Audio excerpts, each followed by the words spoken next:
Bismillahirrahmanirrahim. It's me Sayyid Muhammad Hassan Raza from mathemath.com. Let's start with question number 3 of exercise number 4.2. The statement of the question is if m plus n plus p is equal to 10, mn plus np plus mp is equal to 27.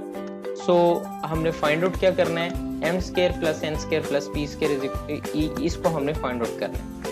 तो इसके solution के लिए अभी एक formula last question में हमने use किया था कि यानी a प्लस बी प्लस सी का अगर होल स्क्वायर हो तो इसी तरह से m plus n plus p का अगर होल स्क्वायर हो तो ये हमारे पास होता है m square plus n square plus p square plus 2 into mp plus np plus mp के ये बराबर होता है।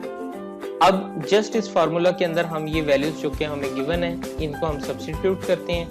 m plus n plus p is equal to 10 है तो ये 10 का स्क्वायर आ जाएगा, यानी यहाँ पे हमने 10 ये इस सारे की वैल्यू है 10।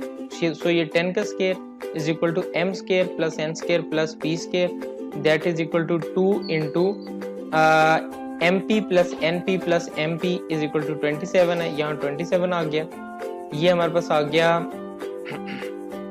10 का स्क्वायर इज इक्वल टू 100 आ जाएगा। m square plus n square plus p square plus ये 27 मल्टीप्लाइड बाई 2 54 आ जाएगा। ये 54 यहाँ प्लस का है, इक्वल साइन के साइड पर जाएगा तो ये माइनस में चला जाएगा। So 100 minus 54 that is equal to 46। So m square plus n square plus p square is equal to 46 आ जाएगा। और ये इसी की हमने वैल्यू को फाइंड आउट करना था। ये क्वेश्चन कंप्लीट हो चुका है। अगर आपको इसमें कोई कंफ्यूजन है तो आप हमसे कांटेक्ट करें। हमारा YouTube चैनल अवेलेबल है, आप उसे सब्सक्राइब करें ताकि हमारी लेटेस्ट अपडेट्स आपको मिलती रहें। Thanks for watching mathemath.com।